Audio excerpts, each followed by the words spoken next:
Good morning students. अपनी pyrrole की reaction चल रही थी और उसमें कुछ और रिएक्शंस मैं आपको बताती हूँ। देखो, एक है reaction with formaldehyde. Reaction with formaldehyde, okay. तो इसमें अपन क्या करेंगे, ये पायरोल है और आपको पता है अभी जो भी रिएक्शंस पायरोल अभी तक अपन जो पढ़ रहे हैं वो सब क्या है, इलेक्ट्रोफिलिक सब्स्टिट्यूशन रिएक्शन। इसका मतलब अटैक कौन कर रहा होगा, इलेक्ट्रोफाइल। तो आपको पता है फॉर्मल्डिहाइड, ये होता है फॉर्मल्डिहाइड, और फॉर्मल्डिहाइड भी एक इलेक्ट्रोफाइल है क्योंकि ये जो है, ये कार्बन जो है वो एक डेफिशिएंट साइट होती है, ठीक है। तो ये अटैक करेगा। अटैक किस तरीके से होता है, यहाँ ये इस तरीके से पहले सेकंड पोजीशन पे इलेक्ट्रॉन का रेजोनेंस होता है और अब जब होगा तो ये एन, फिर यहाँ पे जो इलेक्ट्रॉन्स आएंगे वो इलेक्ट्रॉन्स इस कार्बन पे अटैक कर देंगे, ठीक है, और ये ऑक्सीजन के इलेक्ट्रॉन इधर मूव करेंगे। तो यही अपन करते, देखो यहाँ पे एन एच, ये बॉन्ड यहाँ शिफ्ट हो जाएगी, नाइट्रोजन पे 4 बॉन्ड बनते ही प्लस आ जाएगा क्योंकि अब इसका लोन पेयर यूज हो गया है, ये इधर शिफ्ट हो जाएगी और यहाँ से किससे जुड़ जाएगा, फॉर्मल्डिहाइड से जुड़ जाएगा। ये H2 लिख देती हूँ मैं और O माइनस, ठीक है। उसके बाद में क्या होता था, यहाँ पे जो सेकंड पोजीशन पे H लगा हुआ होता था वो H निकलता था H प्लस की फॉर्म में और ये वापस इलेक्ट्रॉन्स जो हैं ये शिफ्ट हो जाते थे। तो इसमें क्या होगा, जो H प्लस निकलेगा और वो जो H प्लस निकलेगा वो कहाँ अटैच हो जाएगा, उस O माइनस के साथ, ठीक है। तो अब बनेगा क्या, देखो यहाँ पे अब बनेगा क्या, देखो ये NH हो गया, ये अपन शिफ्टिंग कराएंगे तो एक बॉन्ड यहाँ आ जाएगी, एक बॉन्ड यहाँ आ जाएगी, ओके। और यहाँ पे क्या रह जाएगा, CH2OH, CH2 और H यहाँ आ जाएगा, ठीक है। लेकिन अब रिएक्शन यहाँ पे रुकती नहीं है, फिर क्या होता है कि एक और पायरोल का मॉलिक्यूल रिएक्शन करता है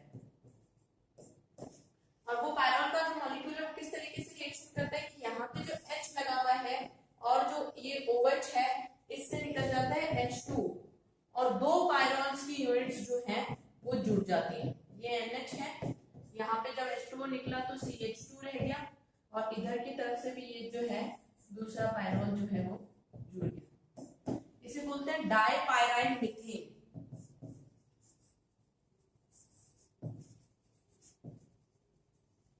ठीक है। तो ये रिएक्शन है इसकी फॉर्मल्डिहाइड के साथ।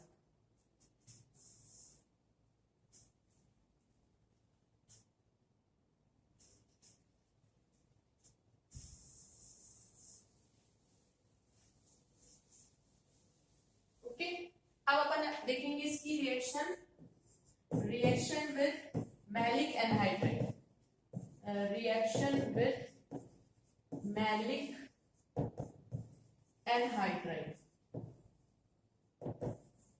ठीक है। तो आपको मैलिक एनहाइड्राइड क्या होगा, मैलिक एनहाइड्राइड होगा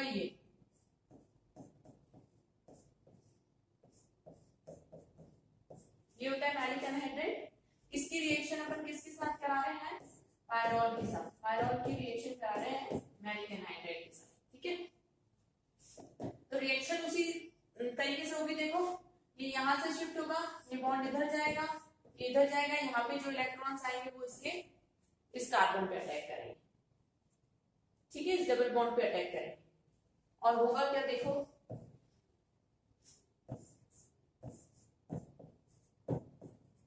ये है, ये प्लस हो जाएगा यहाँ बॉन्ड और इधर से ये एक कार्बन से जुड़ जाएगा। तो देखो जैसे ही इलेक्ट्रॉन जो है वो इस कार्बन पे अटैक करेंगे ये बॉन्ड इधर शिफ्ट होगी, ठीक है। तो यहाँ पे क्या आ जाएगा, नेगेटिव आ जाएगा और ये आगे है इस तरीके से, ठीक है। अब क्या होगा, अब यहाँ पे आपको पता है वो जो H है वो वापस अंदर जाता है, ये इधर की तरफ और ये इधर वापस शिफ्टिंग होगी तो क्या होगा, यहाँ पे क्या हो जाएगा, वापस से NH हो जाएगा, ये बॉन्ड इधर ये इधर। अब जो ये H निकलेगा वो H इससे जाके जुड़ जाएगा, ये तो जुड़ा हुआ ही है,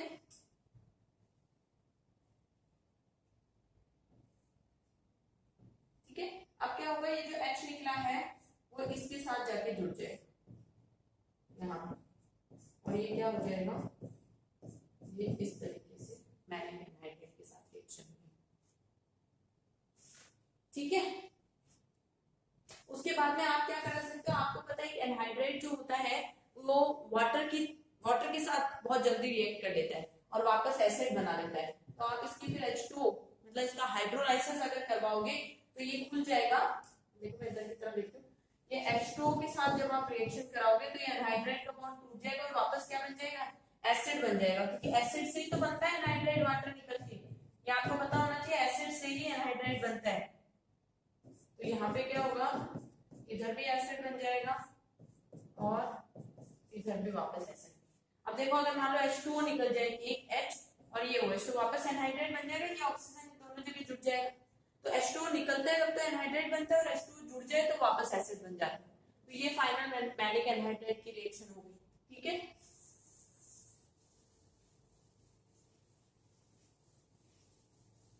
अब आपने एक रिएक्शन पढ़ी होगी, Hofmann exhaustive methylation.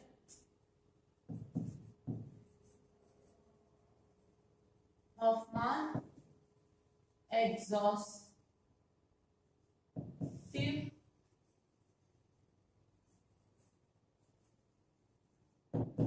Methylation. Okay, ये देखो ये पायरोल के नाइट्रोजन के ऊपर होगी मेरी ये रिएक्शन। सबसे पहले अपन क्या करते हैं, इसको अपन रिड्यूस करा देते हैं, जो ये डबल बॉन्ड है इनको रिड्यूस कर देते हैं, हाइड्रोजनेशन कर देते हैं। तो अपन रिड्यूस कराते हैं Na पर C2H5OH, या फिर आप यहाँ पे क्या ले सकते हो, आप प्लेटिनम H2 भी ले सकते हो, कोई भी ले सकते हो रिडक्शन जो कि बॉन्ड्स को रिड्यूस कर दे, H जोड़ दे वहां पे। यहाँ पे क्या होगा, ये बॉन्ड्स रिड्यूस हो गए, तो ये क्या बन गया, सैचुरेटेड मॉलिक्यूल बन गया। ओके, अब क्या होगा, ये सैचुरेटेड मॉलिक्यूल बन गया। अब अपन इसके साथ कराएंगे इसकी रिएक्शन, अब अपन कराएंगे इसकी रिएक्शन CH3I के साथ, मिथाइल हाइड्राइड के साथ। ओके, और मिथाइल हाइड्राइड के साथ इसकी रिएक्शन कराएंगे, तब क्या होगा, देखो एक तो ये जो H है वो HI निकल जाएगा, तो CH3 जुड़ जाएगा। देखो मैं वैसे तो बुक में आपको 2 मिथाइल हाइड्राइड के साथ एक साथ ही रिएक्शन करा के बता रखी होगी, मैं आपको एक एक करके बता रही हूँ कि पहला मिथाइल हाइड्राइड क्या करेगा और फिर दूसरा क्या करेगा। तो यहाँ पे देखो ये हो गया, अब अपन ने क्या किया, HI तो निकल गया और ये CH3 यहाँ जुड़ जाएगा। ठीक है, फिर एक बार वापस CH3I के साथ रिएक्शन होगी, तब देखो क्या होगा, ये जो लोन पेयर है ना, वो लोन पेयर क्या करेंगे, ये प्लस है ये माइनस है, तो वो लोन पेयर डोनेट करेंगे CH3 को और CH3 के साथ बॉन्ड बनाएंगे। तो नाइट्रोजन देखो इस तरह से CH3 प्लस, और ये एक सॉल्ट टाइप बन जाएगा, इसके बाहर होगा I माइनस। समझ रहे आप, वापस पूरा क्या है, ये अपन ने इसकी रिएक्शन कराई CH3I के साथ, तो 2 CH3, एक तो पहले से था, एक अब लोन पेयर के कारण जुड़ गया, तो नाइट्रोजन पे प्लस होगा क्योंकि इसने लोन पेयर दिया है इसको, तो ये इस तरीके से, और जो I है वो बाहर आ जाए। तो सबसे पहले रिड्यूस कराया है, ये रिडक्शन वाली स्टेप हॉफमान एग्जॉस्टिव मिथाइलेशन की नहीं होती। ये जो आगे का मेथड है CH3I से लेके जो भी अब मैं आगे बताऊंगी, वो हर जगह जहां पे भी आपको हॉफमान एग्जॉस्टिव मिथाइलेशन मिलेगा यही मैकेनिज्म फॉलो होगा। ये पहला रिडक्शन वाला स्टेप बस डिफरेंट है, ये अपने रिड्यूस किया है। ठीक है, अब देखो, अब अपन इसकी रिएक्शन कराएंगे किसके साथ, AgOH के साथ, सिल्वर हाइड्रोक्साइड के साथ। तो होगा क्या, वो जो I माइनस है उसकी जगह क्या आ जाएगा, OH माइनस, रिप्लेस कर देगा, AgI निकल जाएगा, और ये जो है ये सॉल्ट, ये क्या रह जाएगा, ये प्लस, और यहाँ रह जाएगा OH माइनस। ठीक है, अब उसके बाद में हीटिंग करते हैं, और हीटिंग से क्या होता है कि जो इसका बीटा, इस नाइट्रोजन के रिस्पेक्ट में देखेंगे बीटा, अल्फा बीटा, इसका बीटा H निकलता है, ये देखो आप, ये बीटा H जो है वो निकलता है, ये इधर इलेक्ट्रॉन देगा और ये इधर बॉन्ड टूट जाएगा, इस तरह से होगा। नाइट्रोजन के रिस्पेक्ट में ये अल्फा, ये बीटा, तो बीटा हाइड्रोजन जो है वो H प्लस की फॉर्म फॉर्म में निकल जाएगा और इलेक्ट्रॉन यहाँ अंदर आ जाएंगे और ये इसको नाइट्रोजन को मिल जाएगी, मतलब बॉन्ड भी टूट जाएगी। तो देखो बना क्या, इस तरीके से बना, ये यहाँ पे हो गया NCH3 ये बॉन्ड टूटी तो नाइट्रोजन को अपने लोन पेयर वापस मिल गए और यहाँ पे क्या हो गया, ये बॉन्ड आ गया, ये हुआ। अब आप देखो अगर हम वापस से ये सारी स्टेप्स कराते हैं कि मैं एक बार तो कराऊं किसके साथ, CH3I के साथ, तो आप देखो एक बार CH3I के साथ होगा तब यहाँ पे एक CH3 लग के प्लस आ जाएगा, ठीक है, और बाहर क्या रह जाएगा, I माइनस रह जाएगा। दूसरा कराऊं मैं इसके साथ AgOH के साथ, तो I माइनस की जगह वापस वही OH माइनस हो जाएगा। और फिर मैं कराऊं हीटिंग, तो हीटिंग से क्या होगा, समझ में आ रही बात, देखो CH3I यहाँ CH3 जोड़ के प्लस ला देगा, I माइनस बाहर रह जाएगा, I माइनस की जगह OH माइनस आ जाएगा, ठीक है। अब ये OH माइनस जैसे ही हीटिंग देगी इधर की तरफ से, क्योंकि अब यहाँ जुड़ा रहेगा, देखो मैं आपको दो स्टेप करके बताती हूँ, इन दोनों से पीछे वाला ही सेम है, बनेगा क्या वो यहाँ बता रही हूँ, यहाँ ये तो है, ये तो रह ही जाएगा, N के ऊपर एक CH3 है, दूसरा भी है, और एक ये क्योंकि इसके पास लोन पेयर आ गए तो अब ये यूटिलाइज करके वापस इसके CH3 जोड़ने का प्लस आ गया। अब वो बेस है, OH माइनस बेस है, ठीक है। अब जैसे मैं हीटिंग करूंगी इसके बाहर की तरफ कौन होगा, बाहर की तरफ होगा OH माइनस, जैसे यहाँ पे था। अब जैसे हीटिंग करेंगे तो ये इस नाइट्रोजन के रिस्पेक्ट में ये अल्फा हो गया और ये कौन सा हो गया, बीटा, तो ये बीटा हाइड्रोजन ऐसे निकलेगा और ये तो ये पूरा निकल जाएगा, R3N टर्शरी अमीन निकल जाएगा, CH3 और ये ब्यूटाडाइन बन जाएगा। आप देखो यहाँ पे ये तो रह जाएगा, इधर तो था ही और इधर भी सेम ऐसा हो जाएगा और निकल क्या जाएगा, निकल जाएगा CH3N, क्योंकि ये बॉन्ड टूटेगी ना यहाँ से, जैसे ही बीटा वाला इधर अल्फा बीटा, जैसे ही बीटा का हाइड्रोजन अंदर इलेक्ट्रॉन देगा CN बॉन्ड टूटेगा तो ये पूरा अलग हो जाएगा और एक ब्यूटाडाइन आपको मिलेगा पायरोल के हॉफमैन एग्जॉस्टिव मिथाइलेशन। ओके, तो ये आप ध्यान रखना। और ये ऐसी रिएक्शंस हैं जो कि इसी में नहीं, आपने अगर अमीन चैप्टर पढ़ा है तो अमीन्स जो होते हैं ना वो हॉफमैन एग्जॉस्टिव मिथाइलेशन देते हैं, नाइट्रोजन कंटेनिंग कंपाउंड्स जो होते हैं वो हॉफमैन, नाइट्रोजन में अमीन्स हॉफमैन एग्जॉस्टिव मिथाइलेशन देते हैं, ठीक है। अब अपन करेंगे, ये तीन हो गई है, ठीक है। अब अपन पढ़ते हैं इसका रिडक्शन, ठीक है। तो देखो अगर आप पायरोल का रिडक्शन निकल पर H2 या Pt पर H2 अभी भी मैंने बताया था और Na पर C2H5OH इन रिड्यूसिंग एजेंट्स के साथ कराते हो तो हमें ये पूरा सैचुरेटेड पायरोल मिलता है जिसे बोलते हैं पायरोलिडीन। एक तो इस तरीके से करा सकते हो, एक और कराते हैं इसका रिएक्शन कराएं जिंक पर C2H5OH एल्कोहल के साथ, इथेनॉल के साथ। तो सबसे पहले पार्शियल रिडक्शन होगा, इसे बोलते हैं पायरोलीन, ठीक है। और उसके बाद में अपन रिएक्शन कराते हैं रेड फास्फोरस और HI के साथ, तब पूरा रिड्यूस हो जाता है और उससे जब पूरा रिड्यूस होता है उसे तो आपको पता है ये पायरोलिडीन बोलते हैं। तो देखो ये रिडक्शन के मेथड हैं, डायरेक्ट आप इनसे करा सकते हो, होमोजीनियस कैटलिस्ट जो होते हैं निकल H2 PtH2, या फिर इस दो स्टेप में भी करा सकते हो, ठीक है। अब अपन देखते हैं इसकी ऑक्सीडेशन, इसके ऑक्सीडेशन से मेलेनिमाइड बनता है, पायरोल का जब ऑक्सीडेशन कराते हैं तो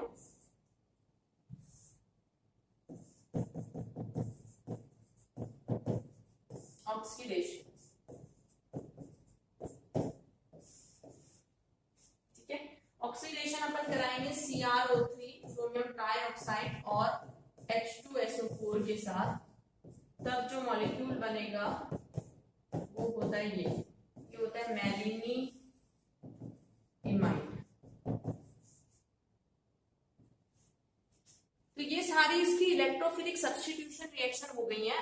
अपन देखते हैं कि ये कुछ रिएक्शन न्यूक्लियोफिलिक रिएजेंट के साथ भी देता है, ठीक है, रिएक्शन विद न्यूक्लियोफिलिक रिएजेंट, क्योंकि अभी तो हम इलेक्ट्रोफाइल के साथ रिएक्शन करा रहे थे, अब न्यूक्लियोफिलिक रिएजेंट्स के साथ भी रिएक्शन देता है, reaction with nucleophilic reagent. Okay, तो आप देखो सबसे पहले तो आपने पीछे मैंने बताई हुई भी है ये रिएक्शन। सबसे पहले अपन इसकी रिएक्शन कराते हैं CH3MgBr के साथ। तो आपको पता है यहाँ पे ये एक ऑर्गेनोमेटालिक रिएजेंट है, ग्रिग्नार्ड रिएजेंट, जिसमें मेटल जो होता है वो अपने इलेक्ट्रॉन कार्बन को देके रखता है। तो आप ये जो CH3 है वो क्या है, न्यूक्लियोफाइल है, तो न्यूक्लियोफाइल के साथ रिएक्शन करा रहे हो न्यूक्लियोफिलिक रिएजेंट के साथ ही। और मैंने आपको CH3MgBr के बारे में बता भी रखा है कि CH3MgBr न्यूक्लियोफाइल की तरह तो बिहेव करता ही है, लेकिन अगर किसी रिएक्शन में इसे एसिडिक प्रोटॉन मिलता है तो ये सबसे पहले एसिड बेस रिएक्शन देता है। समझ में आ रही बात, मतलब बेस की तरह बिहेव करता है। तो अब यहाँ पे इसको एक एसिडिक प्रोटॉन मिल रहा है, ये क्योंकि ये प्रोटॉन जब निकलेगा तो ये देखो ये इलेक्ट्रॉन रह जाएंगे और ये क्या कहते हैं, स्टेबल मॉलिक्यूल है, मतलब जो पायरॉल का एनायन है वो एक स्टेबल मॉलिक्यूल है। प्रोटॉन जब निकल जाएगा तो ये बहुत आराम से अपना प्रोटॉन दे देता है। तो यहाँ पे निकलेगा क्या, CH3 माइनस और H मिलके क्या बना लेंगे, CH4, मीथेन निकलेगा, ठीक है, एसिड बेस रिएक्शन होगी। तो इस तरीके से रिएक्शन देगा। यहाँ पे रह जाएगा लोन पेयर तो है ही, प्लस एक माइनस भी रह जाएगा ये, ठीक है, और CH4, और जो ये माइनस है इसके साथ कौन बन जाएगा, MgBr प्लस। अब क्या होता है, ये होगी इसकी न्यूक्लियोफिलिक रिएजेंट के साथ रिएक्शन, लेकिन ये जो मॉलिक्यूल है ये बहुत सी रिएक्शंस देता है। जैसे अगर मान लो मैं इसकी रिएक्शन CO2 के साथ करवाऊं, तो देखो CO2 के साथ ये कैसे रिएक्शन दे सकता है कि ये इधर और ये इधर, ठीक है, तो होगा क्या, ये N, ये यहाँ पे नाइट्रोजन, ये इधर, और यहाँ पे जो नेगेटिव आएगा वो नेगेटिव इस पे अटैक करेगा। अब ये इलेक्ट्रोफिलिक सब्स्टिट्यूशन रिएक्शन हो गई है ना, इस कार्बन पे अटैक करेगा तो ऑक्सीजन के इलेक्ट्रॉन शिफ्ट हो जाएंगे, CO minus C double bond हो जाएगा और फिर H वापस आएगा, ठीक है। तो होगा क्या यहाँ पे NH ये बॉन्ड और C double bond OH, acid लग जाएगा। ये हो जाएगी इसकी रिएक्शन न्यूक्लियोफिलिक रिएजेंट के साथ, ठीक है। अब ऐसे ही इसकी रिएक्शन न्यूक्लियोफिलिक रिएजेंट में सोडामाइड के साथ भी मैंने आपको बताई कि इसकी रिएक्शन, अगर हम सोडामाइड होता है NaNH2, ठीक है, तो यहाँ पे भी NaNH2 माइनस जो हो गया वो क्या हो गया, बेस हो गया, और ये हो गया पायरॉल। जब हम इसकी reaction Na plus NH2 minus के साथ कराएंगे तो ये न्यूक्लियोफिलिक रिएजेंट हो गया, और ये भी इसका प्रोटॉन निकालेगा तो क्या बन जाएगा, NH3 बन जाएगा। और यहाँ पे जो पायरॉल है, प्रोटॉन निकल गया तो नेगेटिव चार्ज रह जाएगा, और ये भी फिर फर्दर जैसे CO2 पे अभी अपन ने अटैक किया था वैसे अटैक हो जाएगा। इसी तरीके से आप ब्यूटाइल लिथियम के साथ भी इसकी रिएक्शन करा सकते हैं, तो सेम रिएक्शन देगा। ब्यूटाइल जो है वो प्रोटॉन लेके निकल जाएगा, मतलब ब्यूटेन बन जाएगा, और लिथियम यहाँ पे नेगेटिव के साथ जुड़ जाएगा। तो ये कुछ ही रिएक्शंस है न्यूक्लियोफिलिक रिएजेंट के साथ। एक है reaction with peroxide, reaction with peroxide.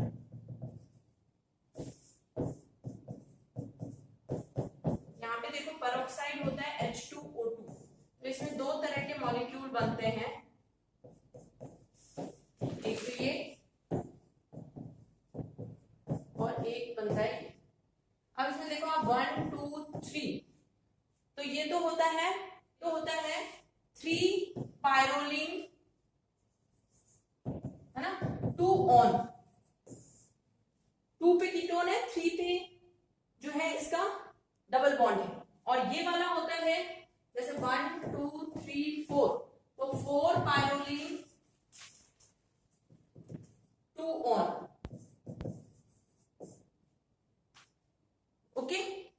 तो ये अपना यहाँ पे इसकी इलेक्ट्रोफिलिक और न्यूक्लियोफिलिक रिएक्शंस खत्म हो गई हैं।